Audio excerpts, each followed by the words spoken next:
Hello and welcome. My name is Tom. And I'm Heather. You're sitting at the Couples Table. The Couples Table is a live stream podcast here on this channel. Join us for better or worse. For richer or poorer. In sickness and in health. Every Friday, 1 p.m. Pacific Standard Time, unless we say otherwise. How's this? I feel like there's a lot of empty space in the middle. What's our deal here? No, we gotta shimmy, a little closer. Shimmy a little closer. Mean? I was navigating my chair around a golden retriever before, so. Here, let me get closer to you. All right, cool. Hello, everybody. Happy Friday. What's going on? So many things. Yeah? Yeah. It's good times. Oh, good. That's all good stuff, yeah. Wonderful. Okay, so let's check in with who is here. Ernesto, or inspire, motivate, and create. Thanks you too. Hello, guys. I'm working hard, but listening for you guys when you start. Keep up the great work. Shout out, Ernesto. Gil is here. Hey, can't wait. How's our audio? Mr. Camera Junkie. Hey. Gil's here. Homesick Mac is here. Keith, Shotgun Studio. Hello. Happy Friday. Rim Jam. What's up? Good to see you all. Rim Jam sent me a message and was like, did you see the Aquabats are playing Coachella this year? Which is extremely close to us. Okay. It says a lot that multiple people who know you through YouTube have messaged you about that. Yeah, it's cool. They played back in 2011, and I've never been to Coachella because it's so expensive and so crowded. And yeah, I have no interest. It's like, yeah, I would love to go. Like if someone were like, hey, here's tickets or whatever. Who wouldn't? Yeah, I know. But even honestly, like the parking and the getting in and out is tough. Yeah. But the hard part is if you're not seeing a headlining band, like the smaller the band name print is, the less time they're going to play. And so it's like for significantly less money, I could see them play for like significantly longer. I know. Audio hotline. Hello, my favorite YouTube couple. I don't know what I just said. Okay, so full transparency. I just woke up from a nap. So this will be real fun. All right. Call Me Cubby's here. Happy Friday. Thank you, Gail. Yeah. Because we try. We try. Well, yeah, we try, but I always switch out the mic every week. I'm only in here like working on a thing during Couples Table, so then I take my mic and I leave, and every week I bring in a new mic and the level's a little different, and I know that's not the smartest thing to do, but it's really fun to switch up the mic. Catherine's here. What's up, Catherine? No, this is actually from last season, but it's just I like the way this looks on camera. Yes. Okay. Well, speaking of Catherine, do you want to talk about this? Oh, sure. Speaking of Catherine. Yes. NAB. Let's go. About this. We talked about it, I think, since last April, basically. Yeah. No, but it's booked. We actually booked it. Things are booked. We got flights. We got Hotel. Which also, you know what? I can start off right now.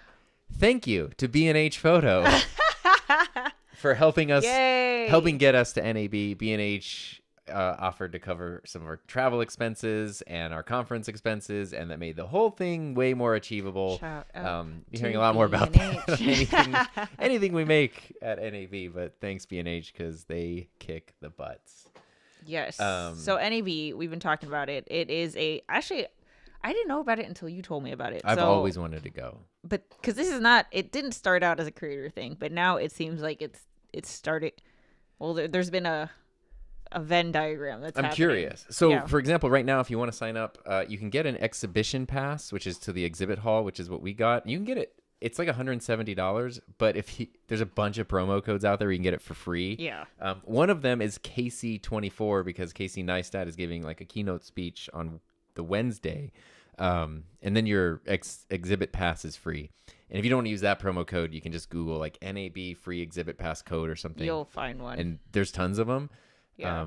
But to me, that was a big, okay, that's an interesting moment for them. But I'm curious to actually go there, knowing how large the conference is supposed to be and seeing in person how much of it is geared towards like industry stuff, how much of it geared towards creator specific stuff or content creator stuff.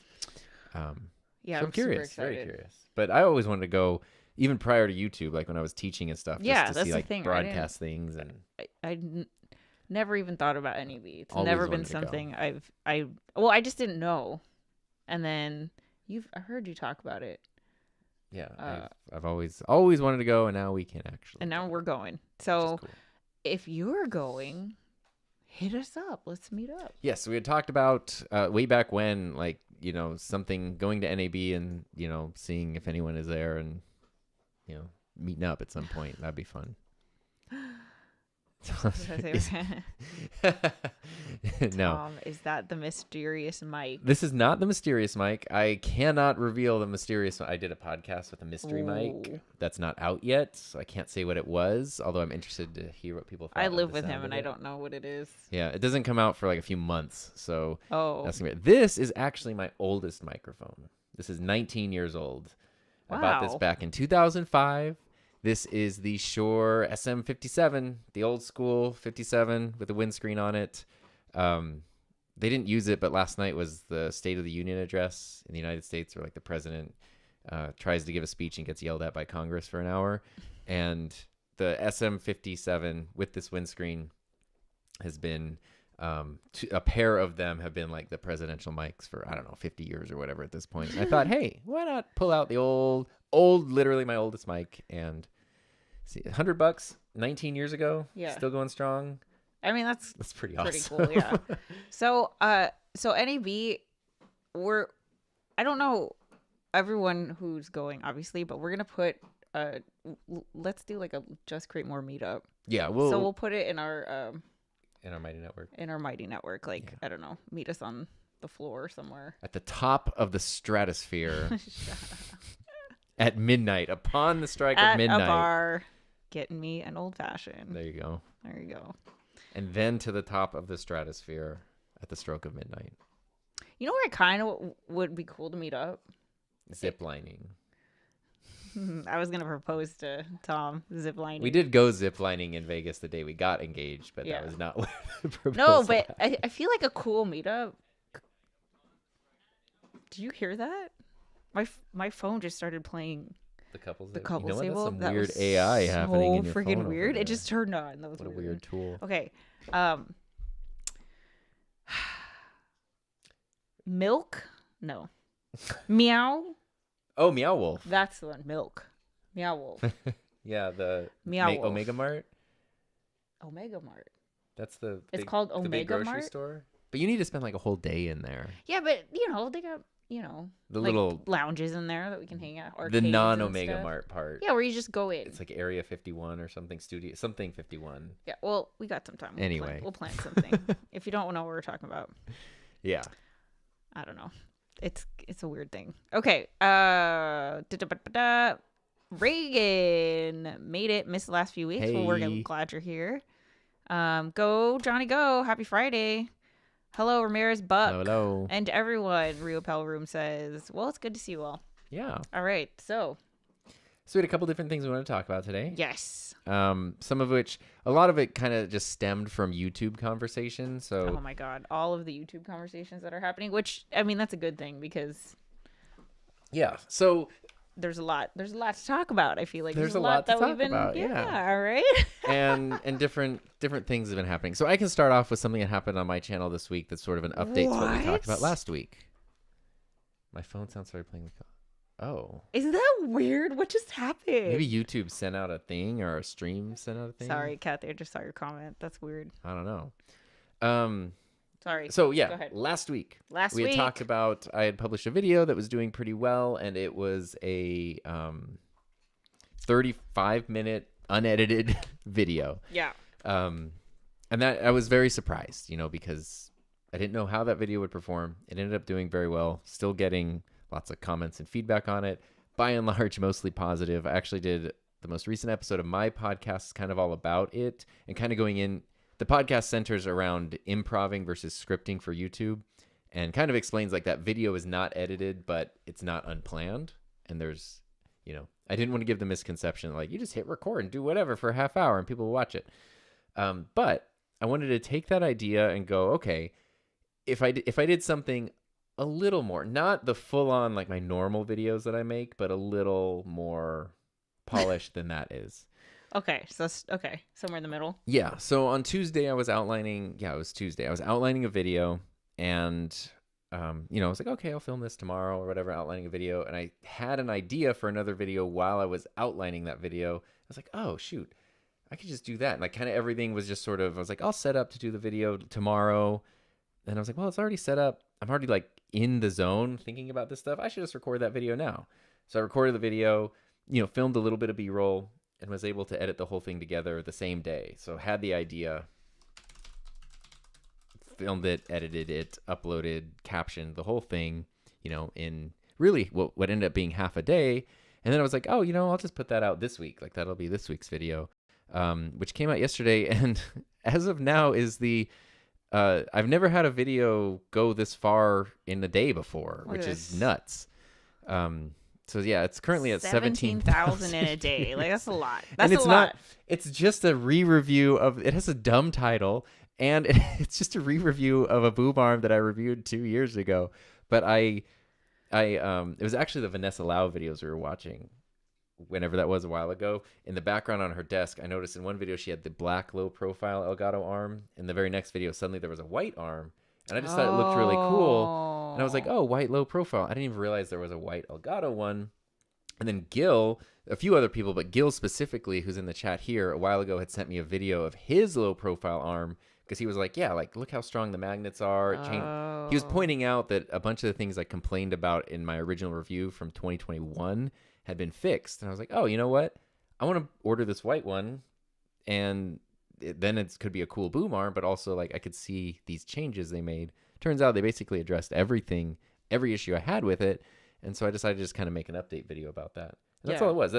So it's not unedited, but it's very lightly edited. So it was like, if a regular video lightly for me edited would take 3-ish days to make, and the unedited video took less than an hour from start to finish, this was in the middle. Yeah. And I just kind of wanted to see, like, what is that like? And, does that work? Or will that hold people's attention? Or will anybody care? And obviously the topic, is relevant. It's a relevant topic. Yeah. But it's crazy. So it's, it's kind of fun to sort of play with these, like, play with these formats a little bit. Well, I talked about this on the YouTube Huddle Up, but because of this video, this is like the unedited video that Tom was talking about. I made a video on my channel. Okay, your video is great. Yeah, this one, YouTubers Are Quitting. Is This the End? Which like has 489 views, and that's a lot for me, as you can tell. It's a lot. That's a lot for me, and especially like in a week. And more importantly, it took me so long to make this video because I was nervous because I'm giving an opinion. Like I think it's a lot easier. It's the internet, like I get nervous, and then I also knew that I was heading into a trending topic. And so I was a little bit nervous of like, do I want to invite this? Like, do I want to join this conversation? But I'm really glad I did, because the people who commented, I felt like I was able to talk with them in a way that I wanted to. Like obviously, yeah, way. Like I obviously wanted to talk about this thing that is affecting me and I know is affecting others aside from you. Like I could talk about with you all day. But just to see like, okay, yeah, and people, I don't know, going off of what I had to say and stuff like that. It's like it was a nice reminder of the very like basic thing that YouTube allows us to do, which is connect with people that we wouldn't otherwise be able to connect with. And it's nice because, like you said, it was a lightly edited video. Yeah. I think I spent like 35 minutes, because the raw footage was like 35 minutes, just taking out very quick, like, you know, obvious egregious trip ups. Errors or something. And then I had Tom watch it, and he was like, "You could just push this out." Well, yeah, now. you went to the gym, and you were like, "Oh, my video's there if you want to watch it." And I looked at it, and I saw that it was 35 minutes, but I saw the timeline, and there was like no graphics, or you know, I could see it was a simple talking head. I was like, okay, I'm gonna listen. I was vacuuming. I always wear like my noise canceling headphones when I'm vacuuming and listen to a podcast. I was like, oh, I'll listen to the video. Literally 5 minutes in, I forgot what I was listening to. In that, like, I was just listening to a podcast, it felt like, and I was like interested in it and thinking about it. I forgot that I was like proofing a video. Yeah, and then when I came home, you were like, yeah, you started like you wanted to like discuss discuss it, and I was like, well, how's the video though? And that, to me, that I was like, that's why it's great, because I forgot that I was proofing a video or watching a video. I was just interested in what you were saying. Yeah. So anyway, good things. Yeah, it's nice that those are great things. Yeah, like, what's the takeaway there? I mean, the takeaway is, in both of those cases. Okay, actually, here's the takeaway. In both of those cases, we weren't discussing anything brand new. You were talking about YouTubers quitting. I was talking about a boom arm that's been out for 2.5 years. Okay. But in both of those cases, we were adding our perspective to it, which was different because it was our individual thing. You weren't trying to like make another YouTube quitting video. I wasn't just reading tech specs or anything. There you I go. was talking about my genuine thoughts about this thing and why I like it for me. And it might not work for everyone. And you were talking about the thing of YouTubers quitting, but you added in a lot of points that I actually haven't heard anybody bring up before, about like that this is a result of content creator being able to be a job that wasn't a job before. And now the fact that it's grown to a point where people can essentially have had entire careers on there and move on from it almost legitimizes it as a career choice instead of this weird anomaly. And you know, a couple points sort of like that, which I thought were very interesting. And so it was that genuine, true, like one person, authentic. You're just in our rooms. I think that's just hanging out talking about a thing we're interested in. Yeah, and we can make the polish, like, you know, I could do the vlogs and the, you know. Yeah, I mean, I love make that it stuff. More. Yeah. That's fun too. Snappy, I guess is the word. Snappy. But yeah, I like that. I think there is a space for just like, you're hanging out with me in my room. Yeah. And we're talking about this thing. It seems, and I mean, yes. And one of the videos I watched this week was from Ted Nivison, who's like a, you know, commentary sort of like entertainment channel. He did a video where he watched every animated Barbie movie ever made, which there's 42 of them. And he did a video about it. And the video is an hour and 50 minutes long to watch. I don't know if he's late 20s, 30-ish years old. An adult man, watch every Barbie movie, give input. He gave a score to each one of them. A few of them he highlighted in like longer segments explaining the plot. Then he broke them down into eras. Then he broke them into like lore and canon. He did the thing of like, there's a criminal, like there's a board with like strings tied, like trying to connect things and what they mean and what universe she lives in and stuff. Which, like, it was a polished, thought out, edited video, but it was an hour and 50-minute video. And the day it came out, I was like, this video came out 3 years ago, or 3 hours ago, and already has 300,000 views. the next day I went back to like keep watching some more of it, and it was like number 7 on trending with like 1.5 million views. I was like, okay, this is a very long video that is top 10 in YouTube trending. I love that. Very interesting. Yeah. About that topic. I know. I love that for so many reasons. I think that's funny. Let's see. Rimjam says, I really like that unedited video. It's kind of refreshing. That's the feedback I've gotten. It was refreshing to make. It seems like it was refreshing to watch. But I think the impulse is then like, I'll do a ton more of that. And then when you do a ton more of it, now it's suddenly not refreshing anymore. It's right. So I think it's like, it's now another thing. It's another format. It's another tool. Yeah, format. That's a good way to put it. Format. Yeah. That way you don't have to say like, this is good, this is bad, I'm switching from this to this. It's like, it's just another way of doing things. Kat says, I'm all about the lightly edited or no edited. Gil says, I really love that, Heather. Yeah, I think it was your comment, Gil, where you were like, it felt like we were just hanging out. And I was like, I love that. That's like such good feedback, because I think that's what both of us are trying to make. Yeah. And speaking of too, Gil has been making a bunch of videos about his like podcast setup and YouTube studio and stuff. Definitely recommend checking him out, because he has it kind of feels the same thing. But also, you posted a thing yesterday, I think it was, where you have officially gotten rid of all your tripods and everything. All your cameras at home are mounted on the wall. Oh, wow. Wall stands. And he's using like Elgato mic arms as tripods and camera mounts. So he has, his like home studio is a place where people can still come in and do podcasts and things. And now there's like almost nothing on the floor. Wow. It's very cool. That's cool. Yeah. Nice. Jealous. I know. I know you are. A little bit. Okay. What else were we talking about? Well, so that was a thing that happened. And then I have been... So I don't remember if we talked about VR or not last time. I don't think we did, actually. So I am quickly going down the road of becoming like a VR AI bro. He's becoming a goggle bro. Yeah. I can never remember what this damn thing is called. The Quest. You know why? I request that you remember it. I know, but Quest is so heavily associated, which is why I was like, with video games to me. So I'm like, it's not. I can't. Okay. Just won't. Anyway. So here's the Quest. Here's kind of where it was for me. He's gonna get into it. There are two things. The forehead wipe. Here goes. Okay. There are two things. You got to get this grease off.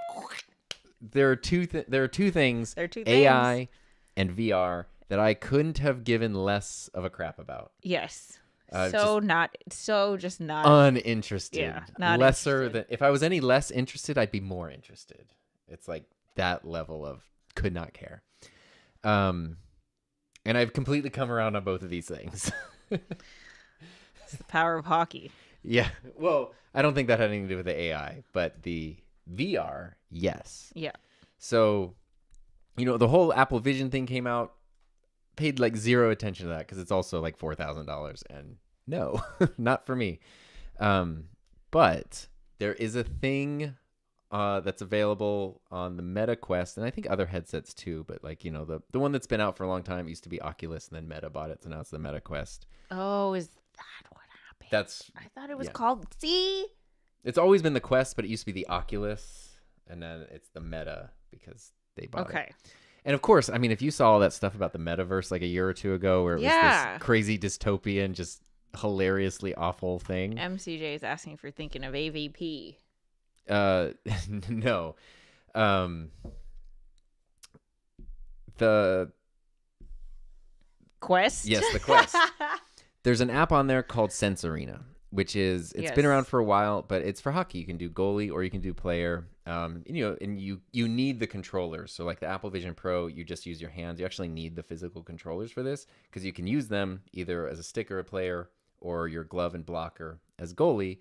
And you can also then take the physical controls and attach them to your real gear. And then you can like use your actual gear, which is awesome. And it's so dead on. And there's so much like, I had heard about it for a long time, and a lot of pro goalies use it. A lot of, beer league people and recreational people like us use it as well.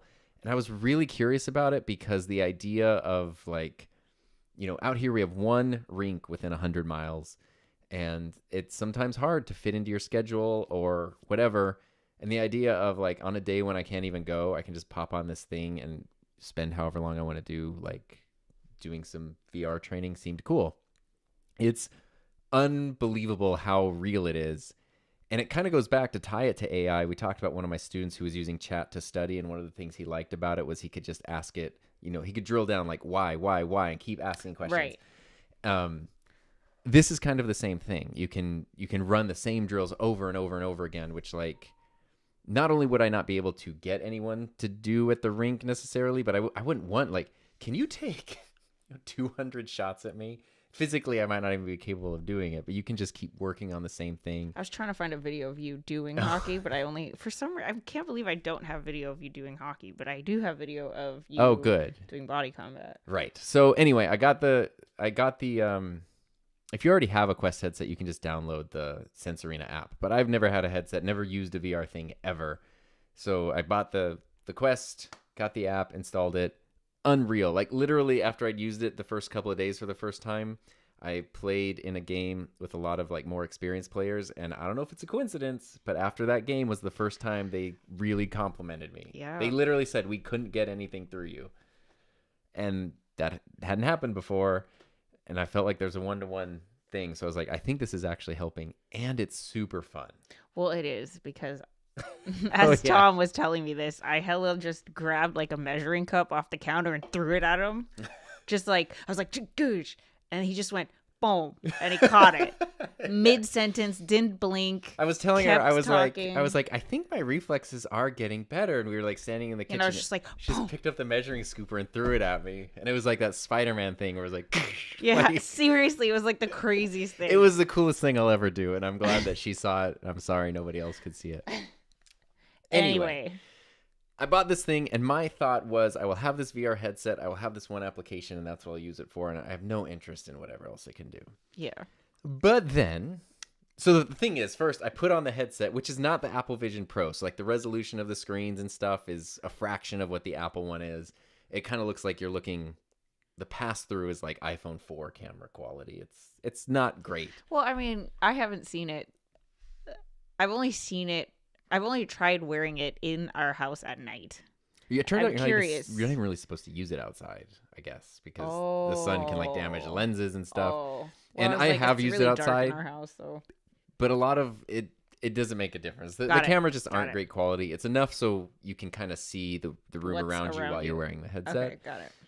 Even still, as soon as I put it on, the window to like enter your Wi-Fi password and like create an account popped up, and I was like, "Whoa! Oh my god, this is the coolest!"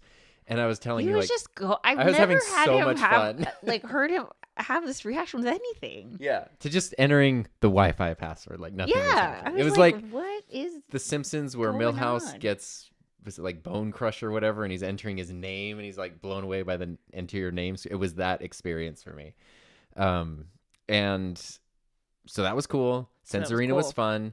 And then after a day or two of Sense Arena, I was like tired. I was like, oh, like, what's YouTube? There's a dedicated YouTube app on here. Let me watch some videos. And suddenly it's like YouTube IMAX. Like, it was kind of amazing. And even then I was like, oh, I can screen share my MacBook and have Final Cut Pro, like huge, plus like a browser. It was like window. Iron Man status. Yeah. I was like, wow, it was crazy. I completely got it. Like as soon as I used it, I was like, this is why people are really into VR stuff. This is why Apple's like investing in it and This stuff. is why Apple's investing in it. This is why people are excited about it. I get it. I was like, immediately got it. And then we were like, well, there's other stuff too. So we downloaded the Les Mills Body Combat app because we go to the gym and do body combat classes a lot.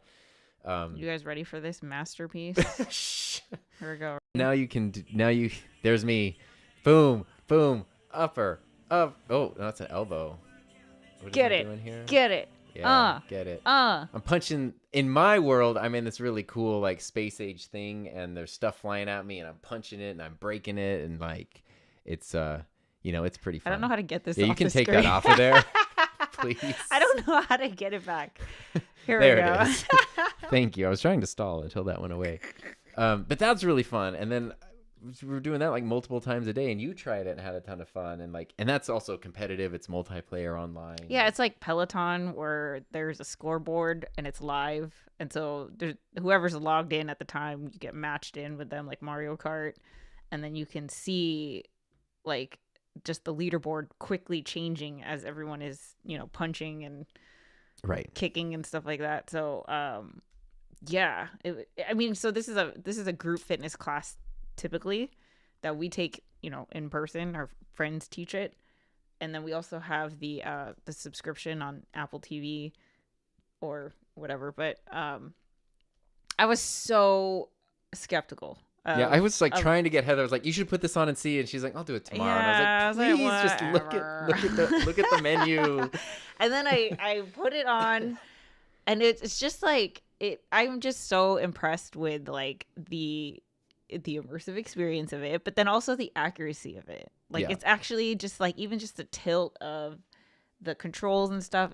It's like, okay, this isn't just like it's not like a cheapy dinky thing that I thought it was. That's like, you even said after a few minutes, you're like, I kind of want one. I just didn't think we were there. Yeah. I didn't either. Like we're there. And even like the hockey one, if the puck drops, you have your virtual blocker or glove or whatever. You can go down and like scoot it across the ice. Like which is crazy because that's not the control that's accounting for what would be a physical thing around it's amazing.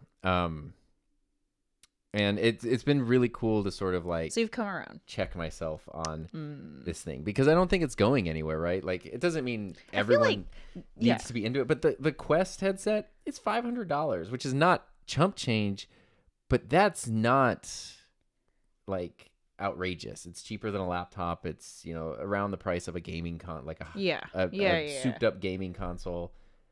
That's crazy. Yeah.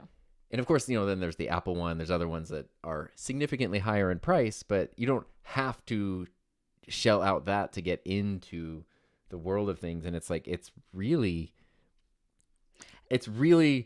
way more mature in terms of proficiency and technology than I thought that it was. Yeah. And you and I were both kind of realizing like it's very easy as you get older to sort of sit in your ways and be stuck, and the world's going to keep moving and changing around you, and maybe it's a good idea to at least be open to it. Try something out, and then you can decide. You can be informed and go, okay. I bought it from a place where I had a return policy, so I was like, if I hate this, I'll just send it back. But at least I will know. Yeah, instead of never having worn one. Well, I have a very similar thing, because my YouTube huddle up goal for this week is to make 2 shorts. Okay. So, you know me, I'm like anti-short. The short form content. It's not that I'm anti-short. It's just, it's a new thing, and I just, Right. Kids these days. Yeah. I feel there's some kids on our lawn out there. Just go yell at them. I feel that, and I don't want to be that, so I forced myself to make it the goal. And I'm not making 1, I'm making 2, which is like, I can do that in 10 minutes, but for some reason, like the hurdle to get over. Right. So we'll see. Anyway, Rim Jam says VR is insane. I love watching 360 hand cleaning videos. You should try that. A thing I think with the Apple Vision Pro, a lot of people, kind of like myself, who hadn't really even looked at VR because you're in the Apple ecosystem, that's the one that kind of raised your eye. Like, oh, Apple's doing a thing now, even if you're not buying it or anything. But watching some of the stuff about it, one of the big things, there's no dedicated YouTube app, but it has almost like a theater mode where when you watch it, it puts you in like this darkened theater environment, and the screen's really huge. And the Vision Pro's, screens that you're looking at with your eyes are, I think, the best of any available.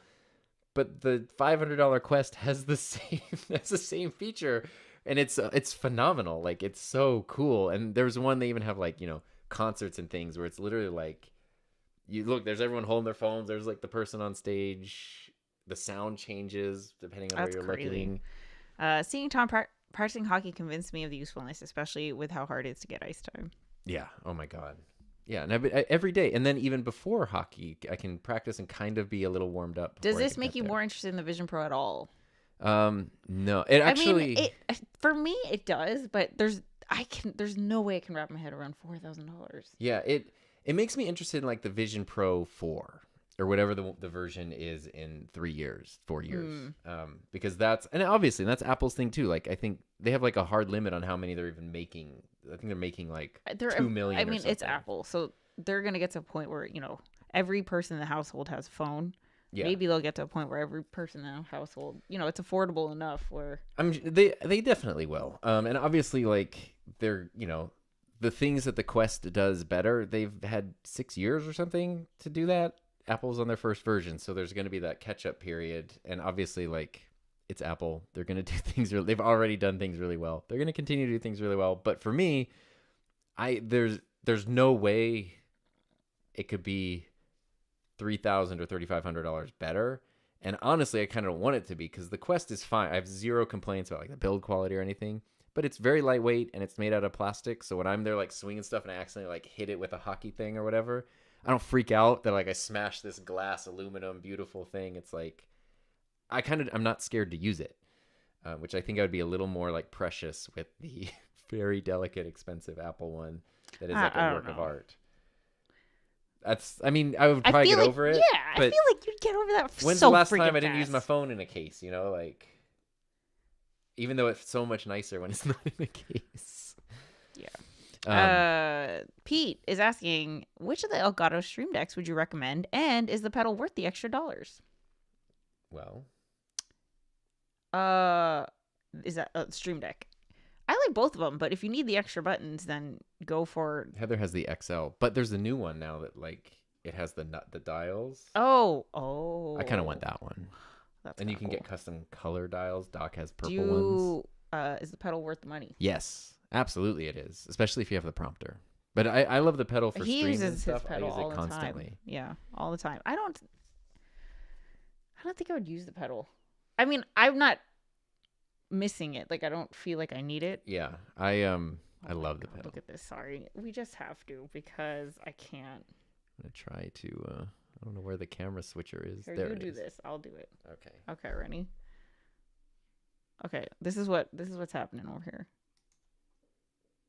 Hi, Finley.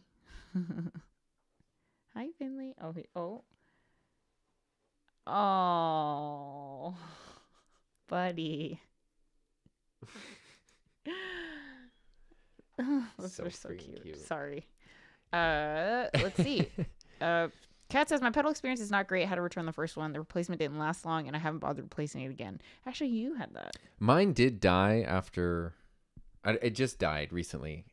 It was weird. Like, I plugged it in, and it just didn't respond. Didn't turn on anymore. But Elgato replaced it, and I already have the replacement.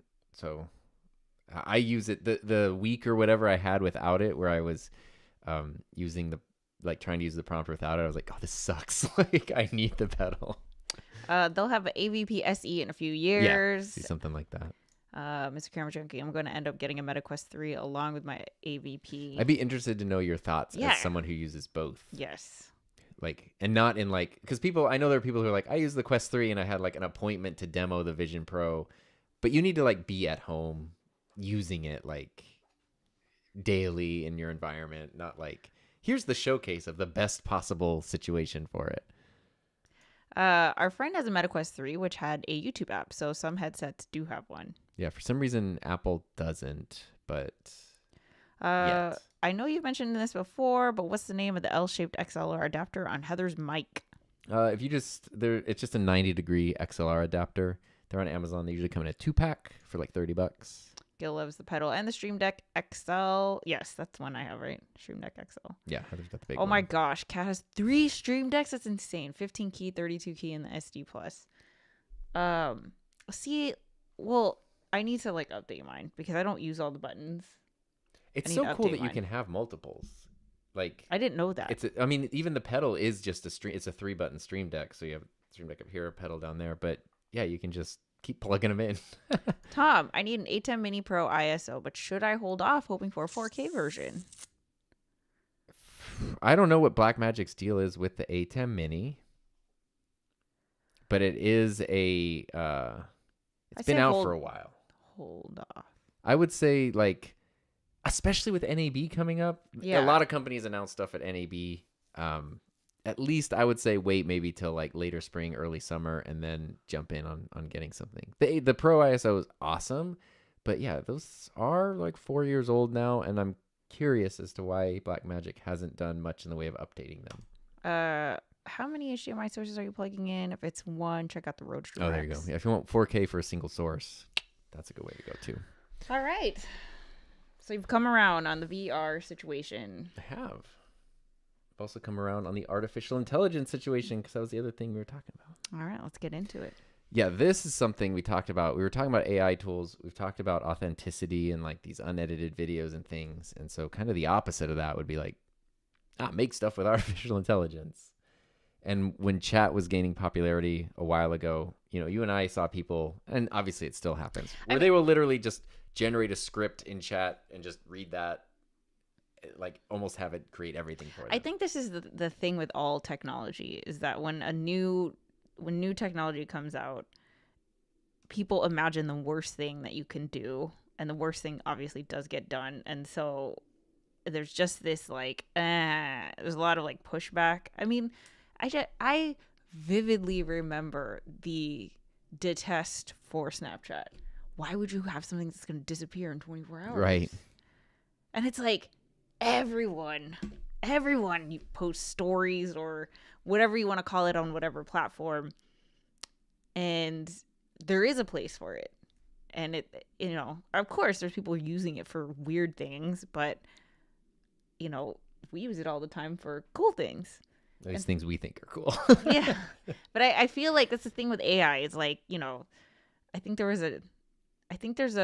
was a very big YouTuber channel. I think Colin and Samir are the ones that like drew my attention to this. But I think there's a relatively big YouTube channel, and I think he like decided to quit YouTube or something. And so as a like experiment, he decided to just do like convert the channel to all AI, the whole thing, like the videos generated by AI, the script, the audio, the whole thing, and it's successful. Ugh.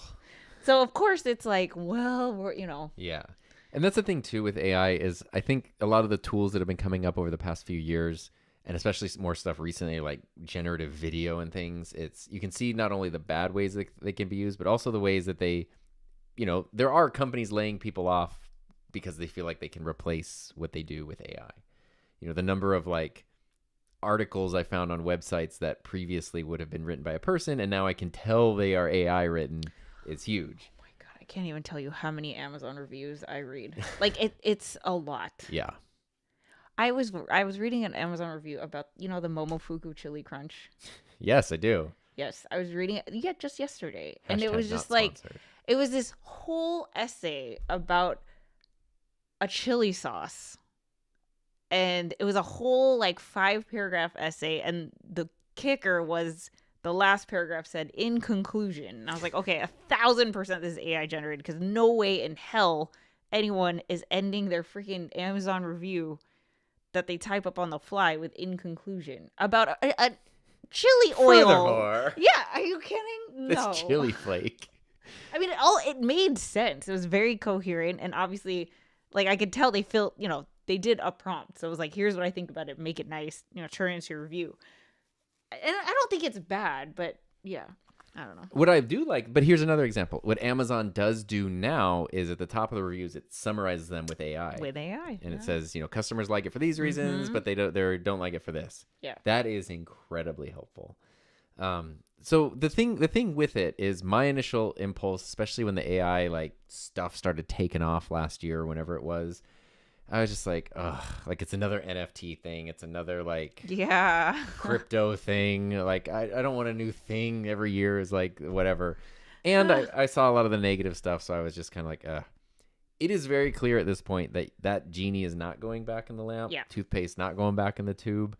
And so it's like, television versus radio almost. Like you can sit there and huff and puff and say like, this is the way it should be done. This is how it is. But the world is just going to keep moving past you. And we're all about showcasing like the productive ways that you can use things. And so that's what I've been trying to do for a long time now, actually. I've been using chat fairly regularly, pretty much since I ran into my former student the first time, which was probably last summer.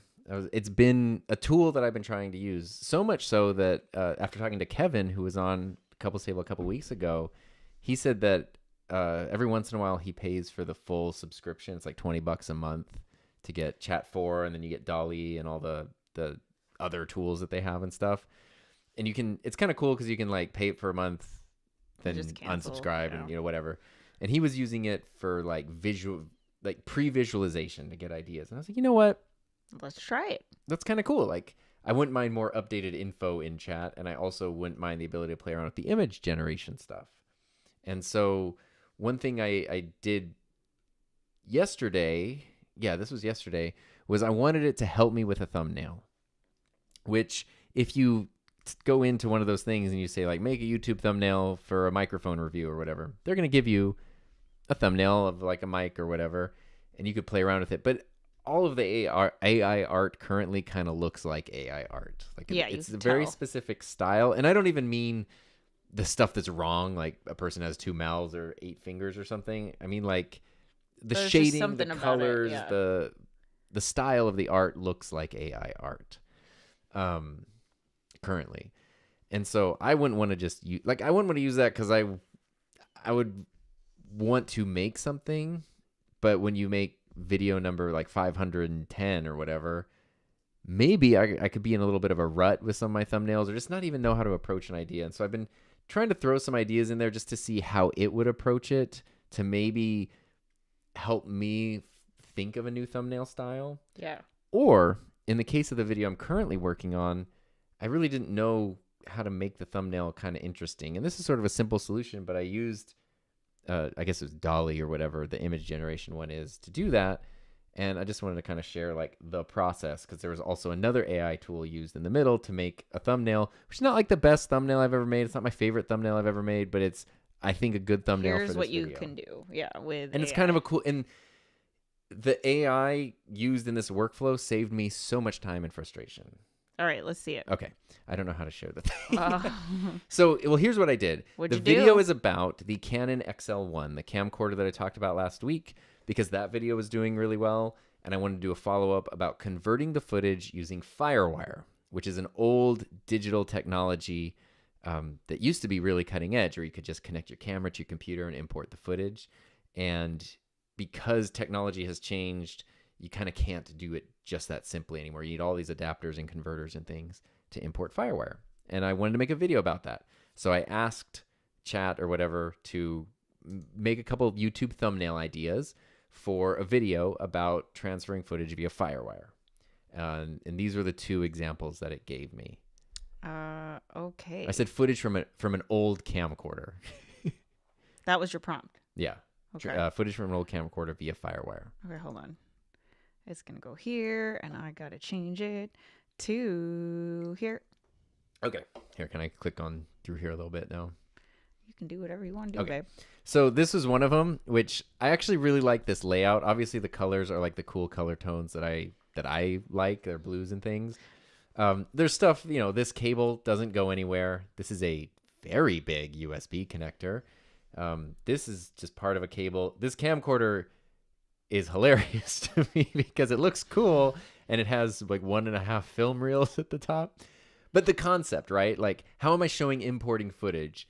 Okay, I had the idea that I would need to show camera and computer, but I was like, what's an effective way to do that? I was like, I actually really like this layout. Like, okay, computer here, camera, you would take the photo from up a little bit. You're showing the cables, you're kind of showing the whole setup.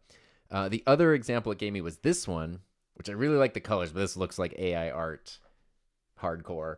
The camera in this one is amazing to me because it's so digital and high tech, and also has a little film reel, and the tripod or whatever has like 6 legs. It makes no sense. But I kind of like the idea. What I really liked about this was, I guess because I had said FireWire, it made the cable like glowing orange like fire, like a wire made of fire. And I thought that was kind of cool. So I liked the glowing orange cable, but I liked this. When you think of a YouTube thumbnail, super small size, I like this. So I was like, okay, I finished filming my video, working on the thumbnail. Let me try to take that photo in real life. And so I took this photo. It's not exactly the same, but I was like, okay, got my laptop, got an image editor. But the placement of everything is... The placement of everything is very similar. The camera is facing the other direction because this is like a prettier side of the XL1. It's more iconic. The cable's in the front. Computer with video editing software right there, and it's kind of in that layout. It's like, okay, I actually really like this. There's a problem here, though. The constraints of my little reflective surface that I always put stuff on isn't that big. And so you can see, actually, if you move us, I guess, you might have to move our little eCam window up to the top. There we go. That you can see like the wood underneath it. You can see the drum head, the drum that it's resting on below it. So this looks like some stuff sitting on a thing. It's not like a complete thumbnail. So this is where Adobe's AI Photoshop generative fill comes into play. Because then what I could do and what I would have done normally is gone through these spaces here and tried to like fill them in or add in layers of things and blend stuff, which I could do and it would take a while.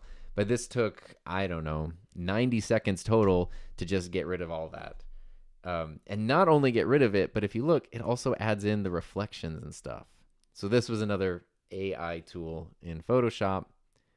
Basically used AI to get a basic idea of how to communicate this thing through a thumbnail, took the photo, put it into Photoshop, and now use an AI tool to really speed up the image editing process. I couldn't do the reflections the way that it did it. And if you look really closely, I don't know if you can see on your screen now, but if you look closely, there's wonky stuff like some of the, if you really look at the reflections, things don't make 100% sense. Yeah, but as the YouTube thumbnail, no one's going to be looking at this image. Yeah. And then I threw it into Procreate on the iPad and added in the neon and the glows and stuff.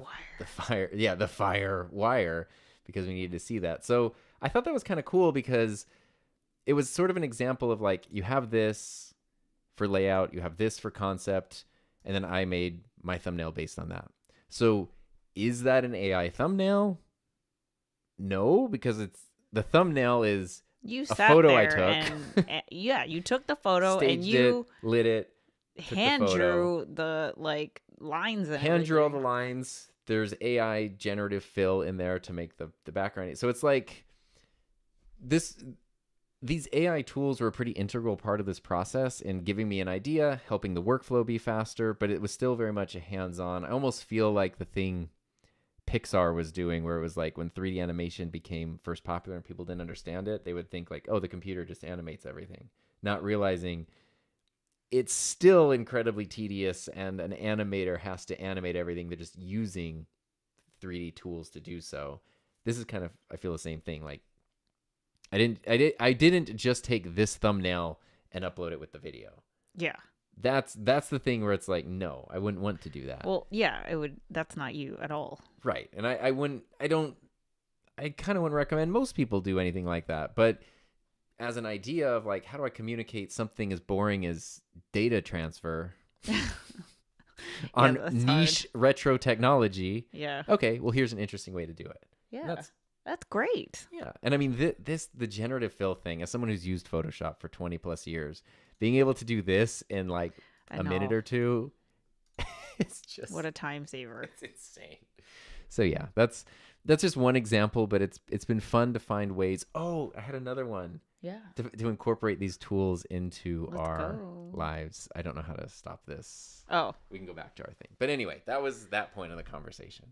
I forgot about the whole one that I wanted to start this with anyway.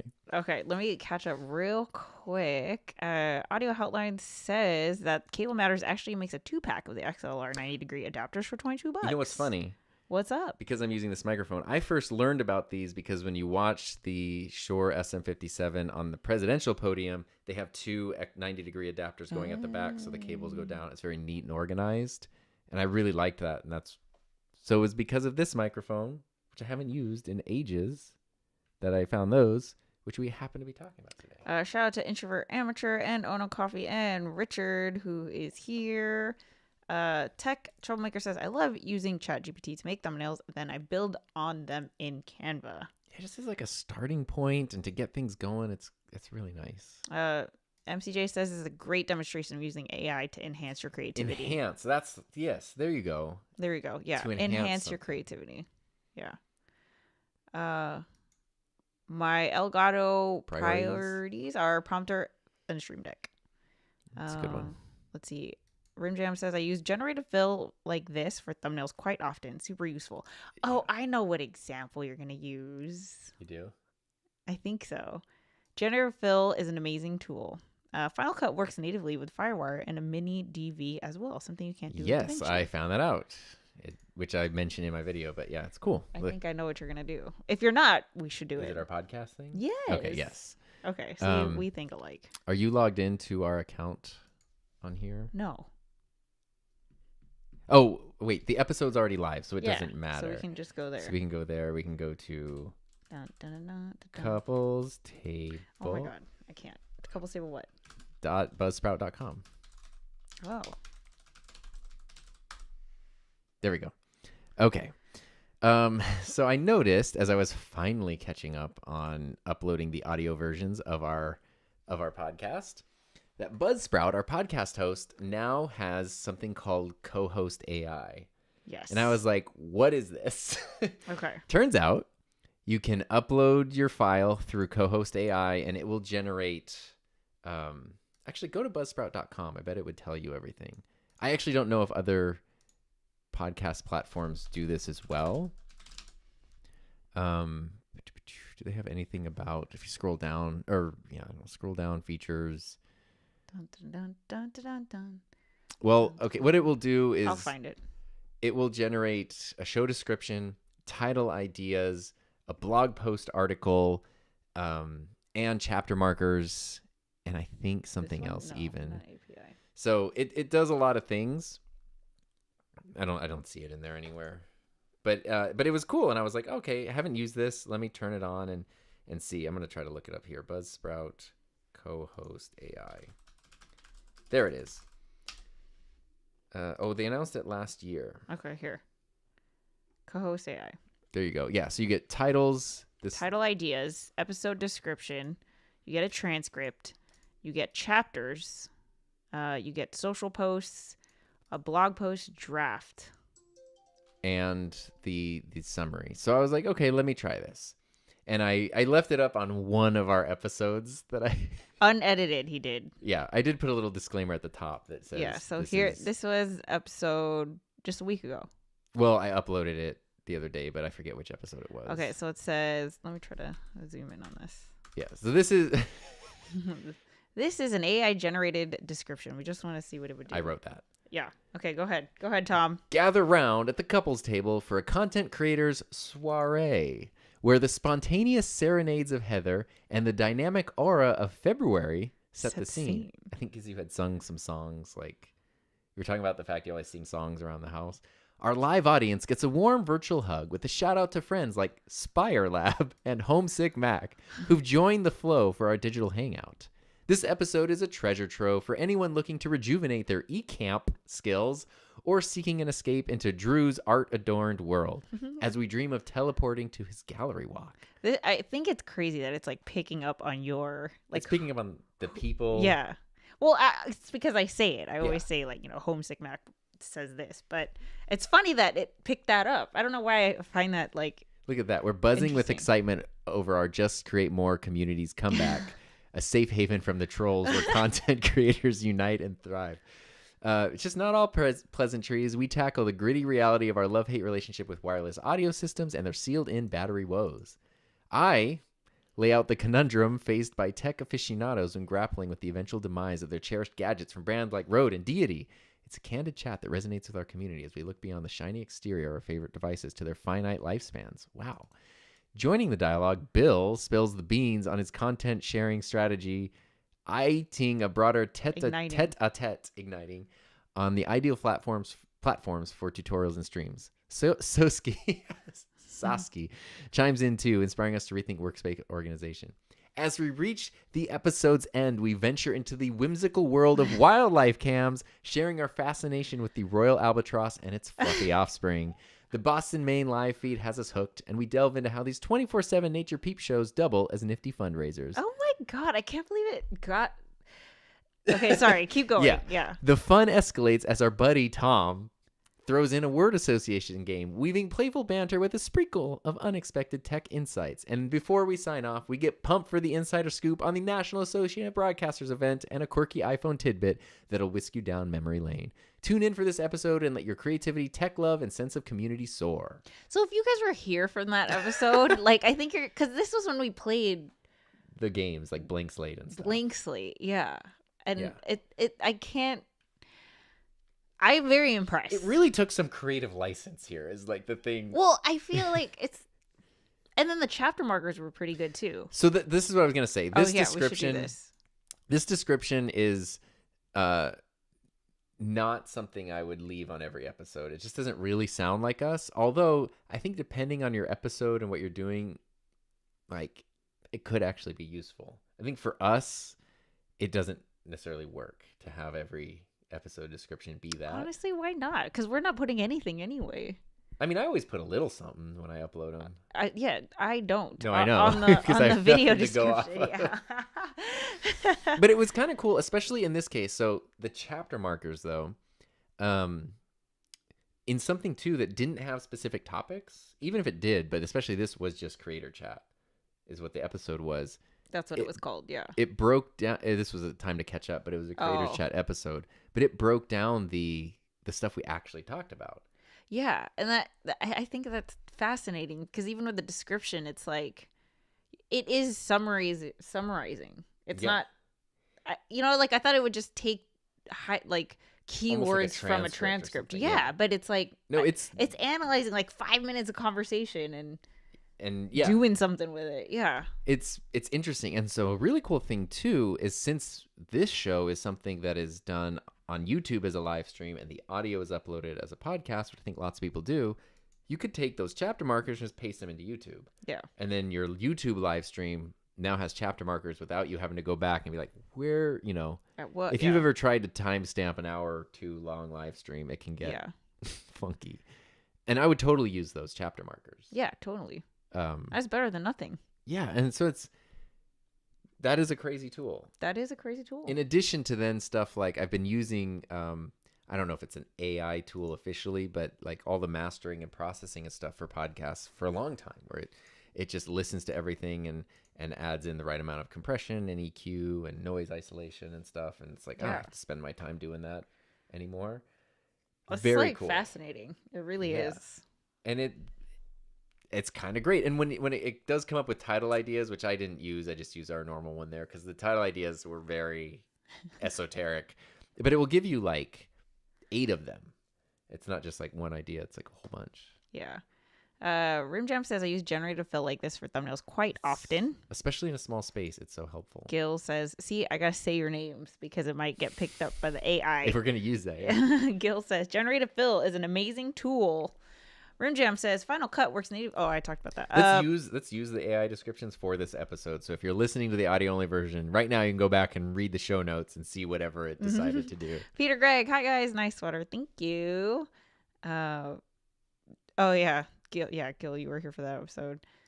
Rimjam might generate a very fitting description for something like a Final Fantasy podcast. I was thinking that. I was thinking also news, like if you're someone who does a news show, whether it's topical events or even like niche tech news, computer news, or whatever, like a news show, I feel like it would do a great job summing up. Well, one of the things that Tom was experimenting with chat was you said you put in like, give me a YouTube video script for whatever topic, but do it in the voice of YouTuber Tom Buck, and 1,000% it did. I mean, it didn't.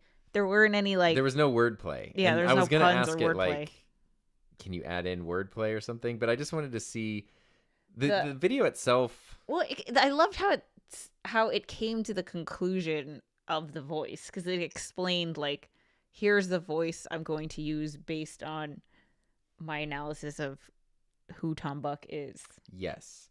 Yeah. And that was what was interesting, because I said it said like where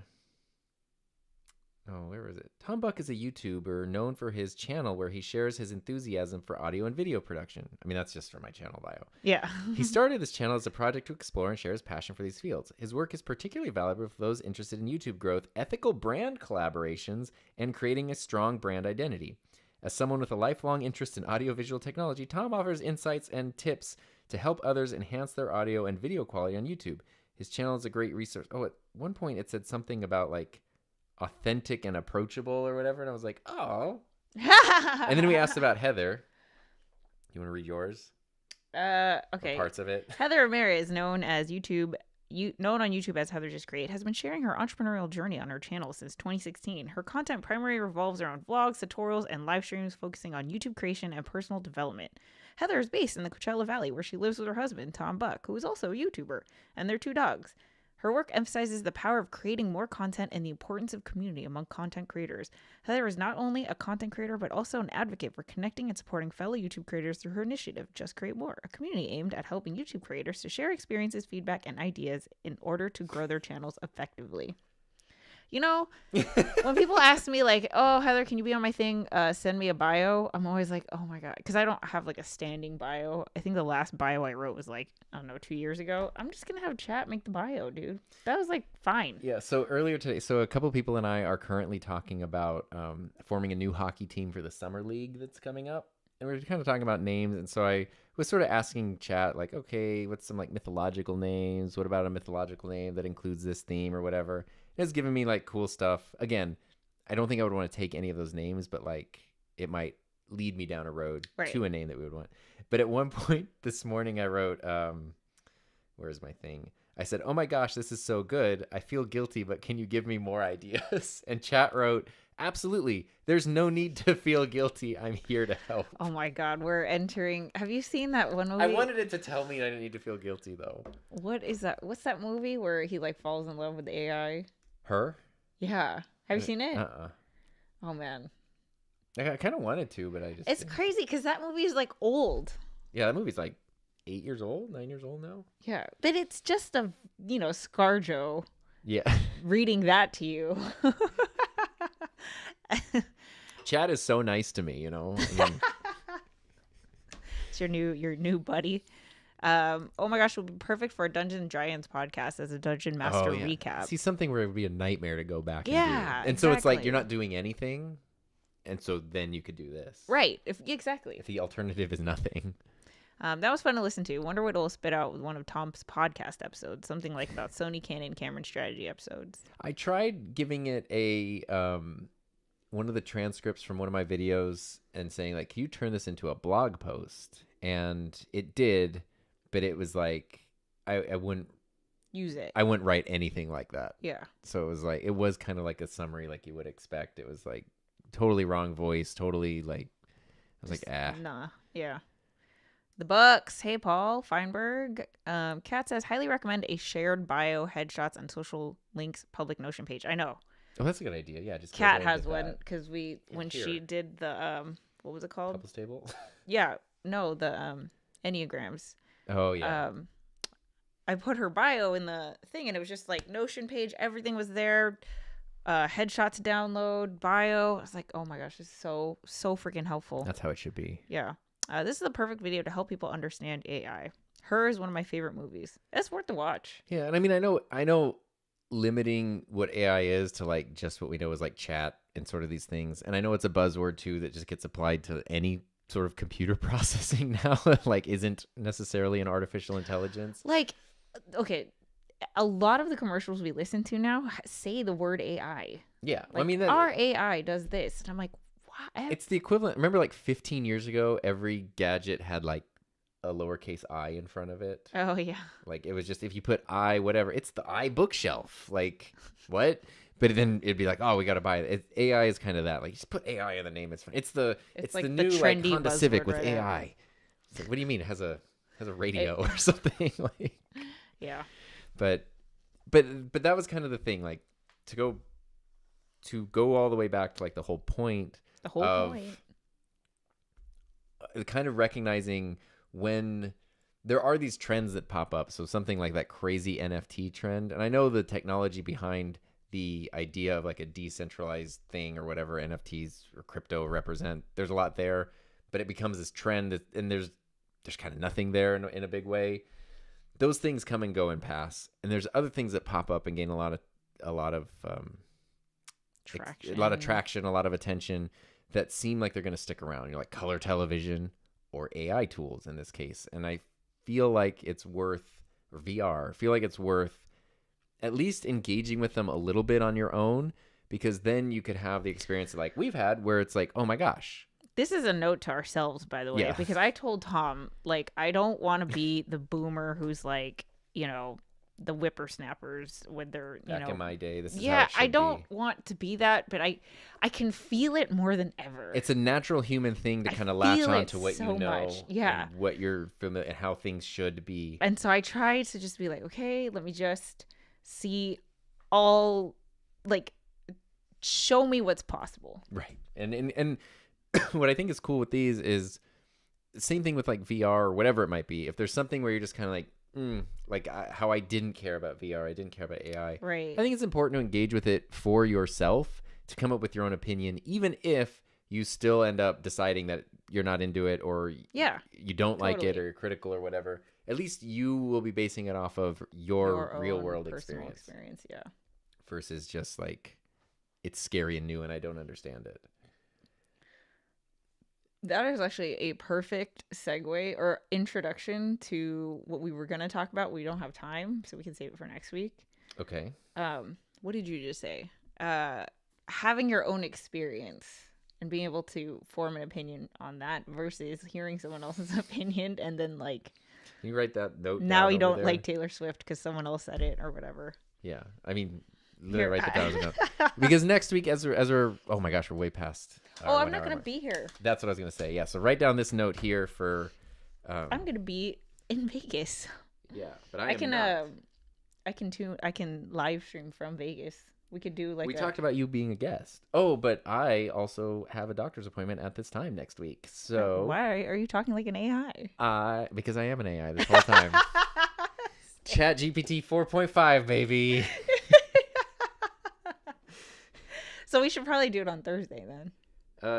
If you want to know, sign up for our mailing list, which is where in the description link, somewhere, or in the link in the description, and we'll update you on that. But at some point, we'll either do an episode here before you leave, or it would be really fun to have you be like an in the field reporter, you know, joining in remotely. I mean, I would love to. So we'll see. If we could do that, just maybe a different time on Friday, we'll let you know. But it should be a lot of fun.